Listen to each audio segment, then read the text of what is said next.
Good morning, folks, and welcome back to When the Dust Settles. My name is Pico Conway, and today I want to discuss about African-based community organization in the United States or North America for that reason.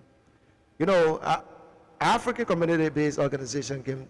Many Africans came to the United States and were formed themselves in the organizations, and from the travel level to county levels and then to state level. So most African countries have their community-based organization in the United States. For me, for what I want to do today is I have served as Secretary General of the Library Association of Pennsylvania. By my own calculation, it is one of the largest African-based community-based organization in the United States, of North America for that matter. In Pennsylvania, we shall serve as Secretary General of Pennsylvania. Library Association of Pennsylvania is the largest community-based organization within Pennsylvania, with close to almost 20,000 people who are supposed to be members. And let me first of all say those people, Africans, who are serving as community leaders. Let me say a big thank you to these gentlemen, the ladies and gentlemen, because in our community it's very difficult to have people to participate in these community organizations because of a variety of reasons. Some people work too much. Some people don't see the need for being part of these community-based organizations because, according to them, the community-based organizations are doing nothing. They might be right. Some of them might be right in the argument. Some of them don't want to be part of it because they have become so Americanized. You know, I always said that we come from Africa, but we want to be more Cali than the Pope. We want to be more Americans than Americans themselves. So there are various reasons, you can name the various reasons for which people don't want to be part of our African-based community organization. So like I was talking about Library Association being one of the largest African, let's say library-based community organizations in the United States. Then when you go to a meeting, you have less than 50 people. If you should have 300 to 400 people at the Library Association of Pennsylvania meeting, then you should know that there's elections are just around the corner. And so everybody, all the players who are trying to vie for elected positions are all trying to bring in people to vote for them. But right after the elections are over, all of those people that these people brought to vote for them, as soon as the elections are over, and they elect the person they won, all of those 600 or 1,000 people that went to the polls to elect these guys, or these ladies to office, they all disappear. Because, and then, I'm not saying that they should all come to meeting every day. We should all come to meeting, because I will come to this. I'm not saying we should come to meeting every day. I'm saying that if we're bringing these people to vote, right, during our election, we should find a way that these people should continue to pay the meeting dues so that we have receivables. I will continue. Let's use the Library Association as a basis for my, for setting the foundation. What I want to say, most African-based community organizations in the United States depend on meeting dues. They are not. Most of them don't, get government fundings. They don't write grants. They don't, partner with other bigger community-based non-profit organizations, or they don't, So because of the lack of support, they basically depends on meeting dues. So those meeting dues only come from people who go to meeting. And because these meeting dues are not consistent, you don't have the kind of a sustained fundings for this organization or sustainable way to fund these organizations to be more relevant in the lives of Liberians or Guineans, Ghanaians, Nigerians who may want to be part of it. And what is lacking in that direction I think they can use this meeting dues as a way to get more money. Let's look at Librarians Association of Pennsylvania, for example. Let's assume that 600 persons go to the polls to vote in the elections, right? Instead of making the guys to pay $15 to vote in the elections and then you don't see them anymore, tell them, say, look, we want you to put this $5 meeting due on your credit card or your debit card. So if you have 600 people who pay $5 a month, you get $3,000 if my math is right. You get $3,000 a month from 600 people, right? That's $3,000. So 3,012, you're talking about $24,000 a month. Is it 24,000? No, $36,000 a month. That's it, a year. You're getting $36,000 a year. So you see how you are able to get more funding from those members or you set up a system where they can continue to support the organization even if they don't go to meeting. You can't wait for people to go to meeting before they pay meeting due. But our whole structure has to be, changed. What do I mean by our whole structure has to be changed? I served the Librarians Association of Pennsylvania for up to 6-7 years as Secretary General, But after after we left office, I have not received any phone calls from anybody, maybe the secretary of the current secretary or the president, unless they want something and the press, maybe they think I can give them that information. We don't have a way, African community-based organizations don't have a way to stay in touch with the alumni. What do I mean? Librarians Association was founded in 1978 in Philadelphia. You talk about from 1978 to 2005, you go into how many years? Close to 50 years, right? 78, 88, 98, 2008, 18. So you're going to 50 years. So the organization has been around for 47 years. But instead of the membership increasing or funding increasing, opportunities, they created more opportunities, doing more things that impact the community. They are doing less as the years, as the older the organization gets. Because I think we lack the vision to attract talent, because the organization now depend on volunteer services. Volunteer services is not sustainable. Well, I say you want your secretary general to work for nothing. You want your marketing guy or your membership guy who does recruitment to work for nothing. You want the president of the organization to work for nothing. You got to reframe, you got to restructure the organization so that people who work in key positions can be paid, so that can be held responsible for expanding the organization beyond what it is right now. Because if you look at the Librarian community organization, most Librarian community organizations, like Librarian Association of Pennsylvania, it's just in Philadelphia, not just in the city of Philadelphia, it's just restricted to Southwest Philadelphia. There is no massive outreach program. They are not undertaking anything that people will say, okay, I want to get part of it.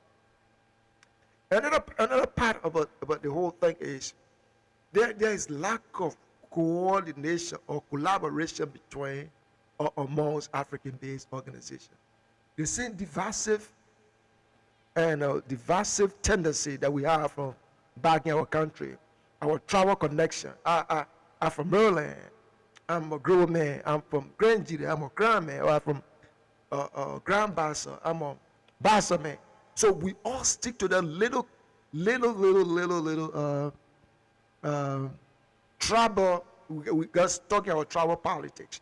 Even within the tribal politics, we got stuck in our little district and towns and chiefdoms. I'm not saying Anything is fundamentally wrong with that. No, that's not what I'm saying. I'm saying if we get all the small organization and we cannot see a need of the need to come together for us to be a more formidable community-based organization, then people get tired and frustrated in being part of the organization that is not going to make any impacts in their lives. But as I said already, I want to really commend those people who are serving in leadership. Because when I was in leadership with the Librarian Association of Pennsylvania or River G County Association in the Americas, it becomes so. When I was president of River G County Association in America, you find it so difficult to have people come to meeting. With the Librarian Association of Pennsylvania, we find it difficult for people to come to meeting, for them to pay meeting dues. And the reason that was happening is we were not doing anything that could impact the lives of the people. Why would people want to pay meeting dues, $60 a year, when they can't see what you're doing for which they should pay that money? The Librarian Association of Pennsylvania is not saying, okay, look, we're making a poultry in Liberia. We're making we trying to get a rubber plantation in Bokongli, or we try to open maybe a provision store in Wapolu. Some things like that, when you have big projects and you can sell it to the people, say, this is what we're doing. Or maybe we want to build a hotel, maybe a 250 bedroom hotel in, say, Plebo, Maryland County. Or let's say we want to raise, pigs, or you name it. Something that people can say, yes, I want to be part of that. If we're not doing anything that can really impact the lives of the people, why would they want to give us the money? Why would they want to give us the money? And when people leave office, we don't even get in touch with them. Because when I serve 7 years in a position, I'm exhausted. I'm not going to play the same active role.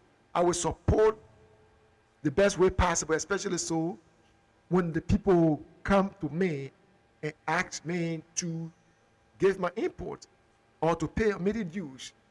When they come to me, there's your responsibility to call. That's why we say you have to pay people, your marketing people, your membership people, to reach out to every Liberian. It is their responsibility to either accept to be part of the organization or not. You have done your part. My own experience, I have seen that many Liberians are hungry for being part of their community-based organizations. But what discourages them is the lack of vision on the part of leaders who continue to do the same old thing. The same old things. Now,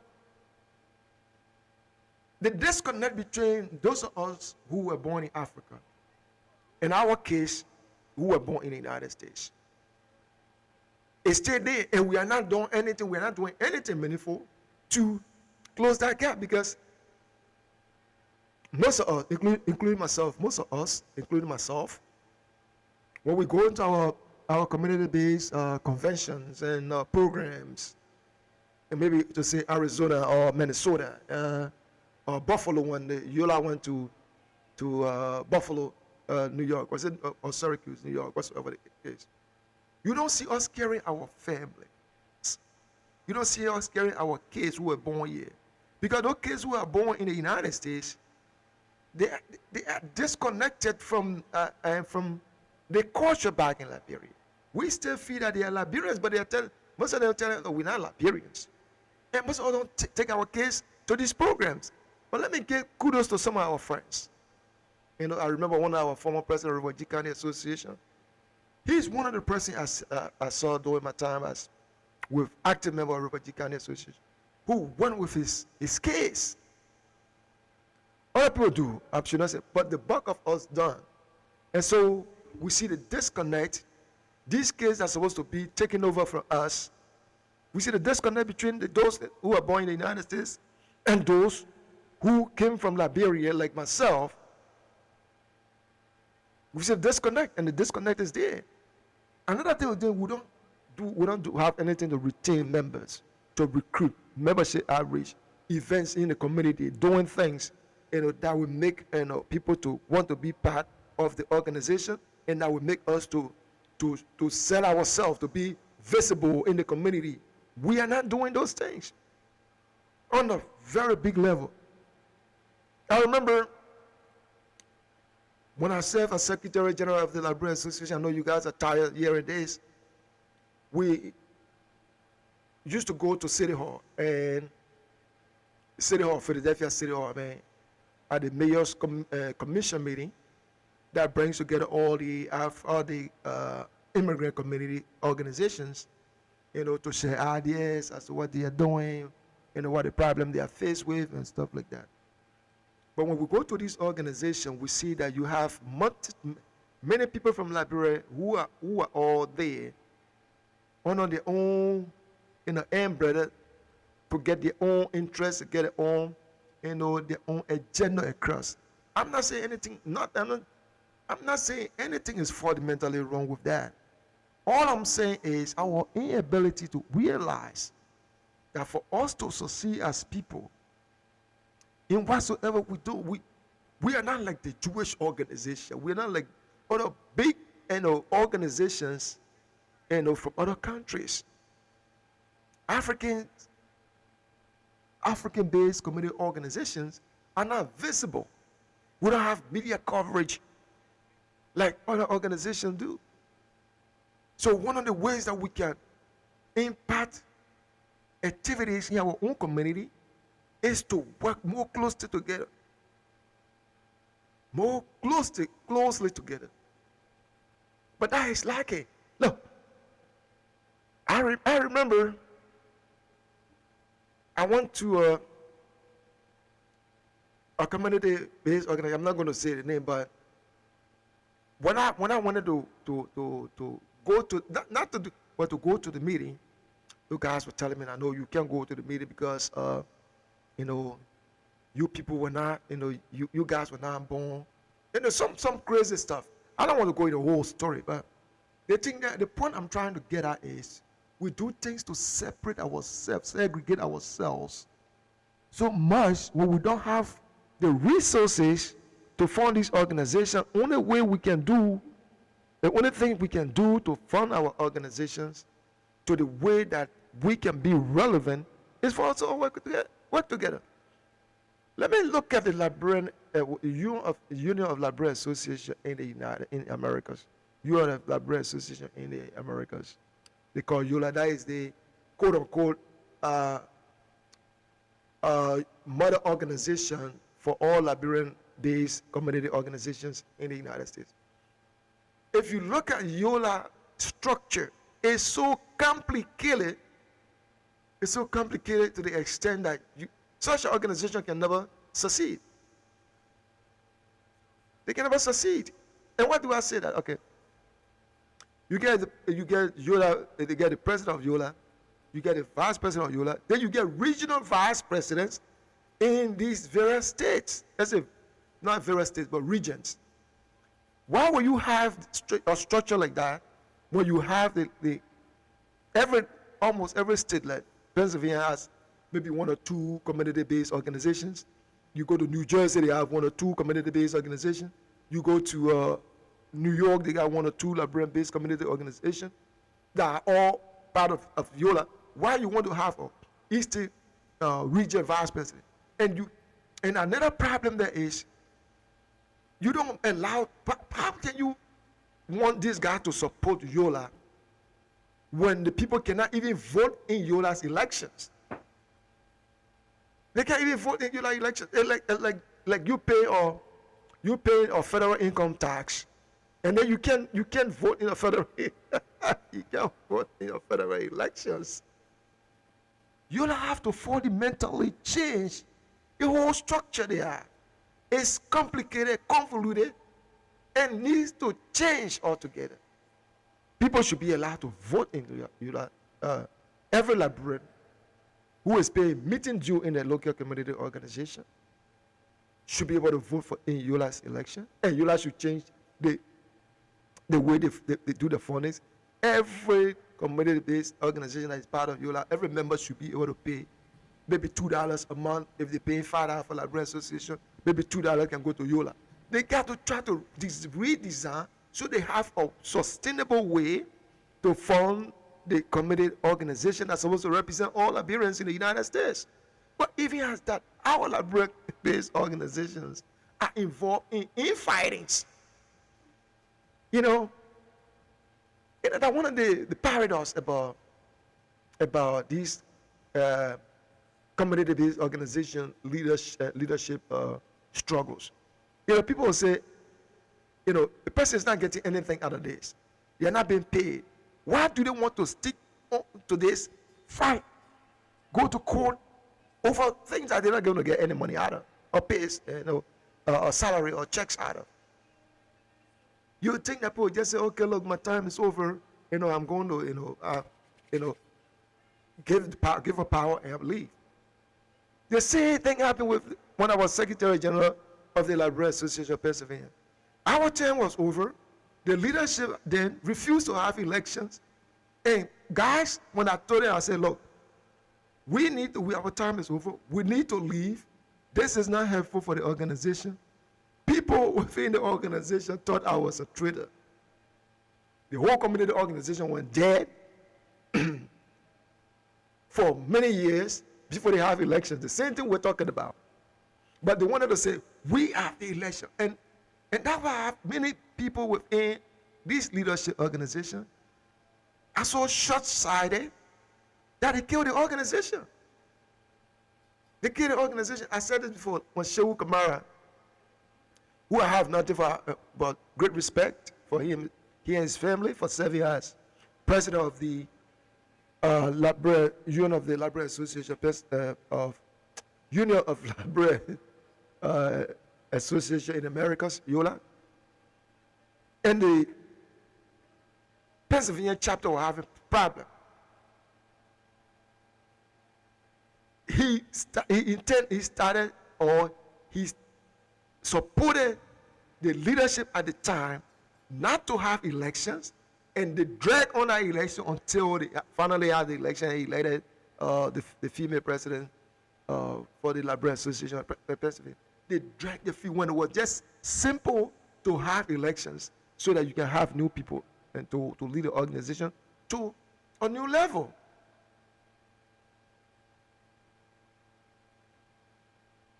People want to get in leadership, but they are so short-sighted.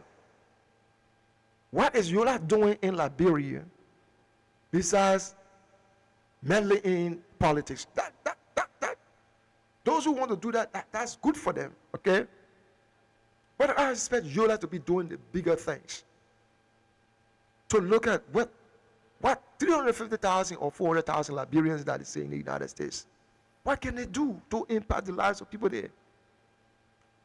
I must commend people who are doing their level best to cater to the needs of our people in Liberia. All the other people in Liberia are making it without us. I can tell you this, the people are doing things.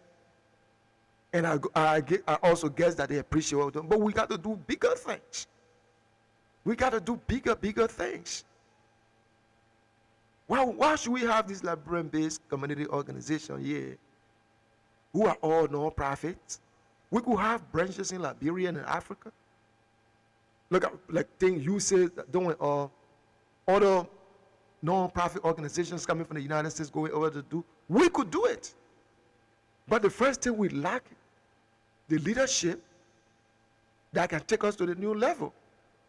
We lack the leadership that can attract and retain new members. We lack the kind of leadership that can attract fundings from federal, local, state and local governments. We lack the kind of leadership that can, attract fundings from businesses. We lack the kind of leadership that can impact, like a partnership with other big non-profit organizations to make the impact that we want to make. Our leadership structure, or our leaders don't have the kind of education. I'm not talking about formal education, because when you look within the Library Association of Pennsylvania or other African-based community organizations, there are people with formal education. But as I was talking to one of my inmates where I work at the jail, these people get all the knowledge. We all get this knowledge somewhere. I got 2 masters. I'm a PhD student. I got a PhD. You got good knowledge. And they said knowledge is power. But the inmates I was talking to at my jail, I work for the state of Delaware as a correctional officer. I'm a sergeant, a supervisor. And I told the inmate, I said, now we're talking about something. I said, knowledge is power. And the inmate make me to see it from another side. He said, yeah, knowledge is power, Sergeant Conway. But only when that knowledge get action behind it. So you can get all the PhD, the master, the masters, the BSc, and whatsoever degrees you have, which of course is very, very important for us to run this world, not just your community-based organization. But it should get power. It should get action behind it. It should be able to influence, impact the lives of people. Put your education to work. That's the only way we can impact the community. So not to deviate from talking about the impact that the community organizations need to make, I'm saying that we lack the leadership education that can make us to expand these organizations to the way that we can really, really, really impact the lives of our people, not just here in the Americas, but back in Liberia and other African countries. In other African countries, we got to try to retain young people, have soccer games, basketball games, musical concept, and make young people to participate in these things we're doing. Because, like me now, I'm 56. How many more years I get to live? I'm a Christian. I believe that we're supposed to live 70 years, if we're lucky. If we are lucky to reach 70 years. Because if I look around me, like most of my friends that I grew up together, they are no longer around. Not because of anything they did wrong. That's the life we live. I'm talking here today, I might not be around tomorrow to reach 57. So how do we retain people to carry on? How can we groom people so that they can carry the torch? Who are we going to pass the baton to? Who are the next group in line for us to move forward, for them to move the organization forward? We also have to change the time that people stay as president. Now, you're on Library Association of America, you only stay 2 years. How much can you change an organization like that in 2 years? I would say you give them two 5-year terms and try to write grants, look for money, identify programs that you want to undertake here and abroad, in Liberia or Africa, and look for fundings. We're in a country in the West where we see organizations going to Africa, getting money from here, going to Africa or other parts of the world to make impact. And that's where we're from. What we can be doing, or what we can be part of that. Because we lack the leadership skills. We lack action. We are so passive. And we believe that things are happening in our community here. It doesn't affect us. But it does.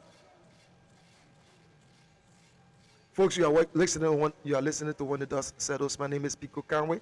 And today I'm talking about Liberian-based, African-based community organizations in the United States, the problem they face with, and my suggestion as to how they can be more meaningful. This is the start of the series where I'm going to be discussing about African-based community organization, what they are doing, and how can they tell people what they are doing, and we can learn from each other experiences as to how to improve the community organizations that we are all part of.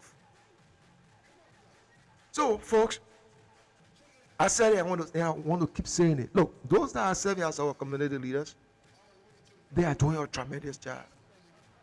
Sometimes you become leader of this organization. You and your wife and kids are the ones that go into, when there is an event, you guys are the ones that are going to go out there, set up things in the park or set up things in the hall you're going to have the program to, because every other person is busy doing something else. For them, the organization is not important. They feel like that because the organization is not making that kind of impact in their lives, or because the organization is not like paying people to do these things. When I was with my community-based organization, when we went to the last convention in Ohio, I told the president then, I said, look, we going to a lot of the programs, and we spend our family money that we're supposed to use for ourselves for the organization. That should not happen. We should go to Ohio. We should rent a car. If people want to go, they can go. We rent a car. I think it was for 6 or 10 people. But people who all say, oh, yeah, we'll go.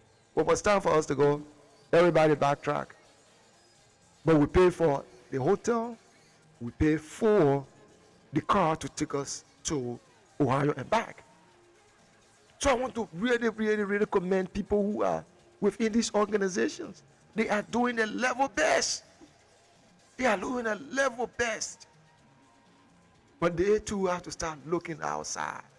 They got to see how they got to try to see how they can expand the organization. They got to see how they can attract and retain new members.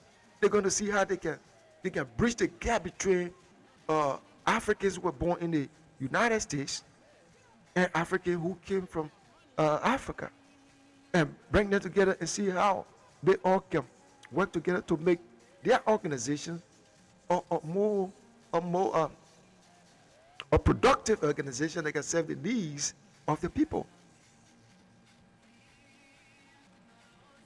It's just not a secret that Africans as a people in the United States don't have the same kind of opportunities that other maybe people from Europe might have. And I don't want to go into the whys and this. And I don't want to feel sorry for ourselves. I don't want us to feel sorry for ourselves, because this country is great and they are doing everything to make sure they can accommodate us. We just got to use the opportunities more wisely, so that we can tap into the resources that are here to improve not just our lives, but the lives of our people back home. I'll be very much grateful when I can hear from other community-based organizations to disprove some of the points I'm making here, that we lack the ability to attract fundings. We lack the ability to narrow the gap between our kids that were born in the United States and those of us born. We lack the ability to sustain our organization, because we don't have a way to attract government fundings to our organizations. Because first of all, we don't really identify things that we want to do that will impact the lives of our people. Most of us not doing anything visible back home, or even when we do something back home, the thing needs to be sustained, and we don't have the ability to do it. Our part of our organization, okay, we want to send kids to school. Okay, that's good. But how long can we sustain that? When the membership participation and membership due that we depend on is not coming. So we are not looking for things that can sustain themselves. Okay, let's build a hotel. And any of us from US go there, we get discount.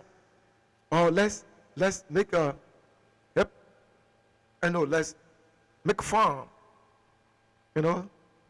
Something that can sustain itself over a long period of time. These are the kind of things we got to start engaging in. But we have gotten in the habit of wanting to be the guy when we go back to Liberia, or we go back to Sudan, we go back to South Africa, Ghana, Nigeria. We want to be the guy who that people should look up to. Yeah, Conway is the guy that, yeah, I did this, I did this.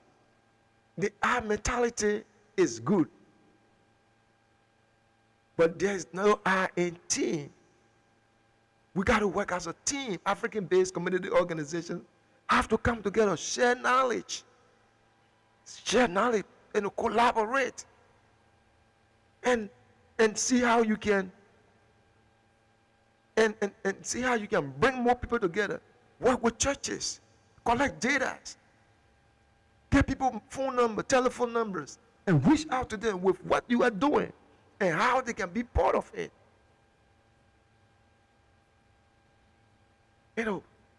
Set a program for young people, events, soccer, basketball, football, music, spelling bee, debate clubs, that will bring these young people in and retain them, establish paid positions. Now, most of you guys spend most of your time on Facebook and TikTok. I know they're not the productive come from these things. It's just we, the lazy people. It's just we, the lazy people. We stay on Facebook and TikTok and things. If you want to know that you're lazy, you're getting lazy, just start to go through your Facebook and see how much time you spend on it that doesn't produce anything meaningful. Because you see all the shots they get on Facebook or on Twitter, because I'm not part of TikTok. I'm not on Instagram. Even Facebook, I only go there when I want to post my videos and stuff. If I'm on YouTube, I look at things that are like 1 hour long. Like motivational speakers. Like, I want to learn how to make website. Those are the kind of programs we look at. I'm only saying this to say, get your marketing guys to set the organization. They can use it. Most young people are on Facebook and Twitter. You can use it to bring them on board, get the information, then you can start getting to them with what you want to do. We have to get a plan. Our community organization has to get a plan, and they got to think about how they're going to sustain these plans. They got to get a leadership structure, and they got to think how they're going to sustain this leadership structure. You got to pay people to do things. We cannot depend on volunteer services. It is not sustainable.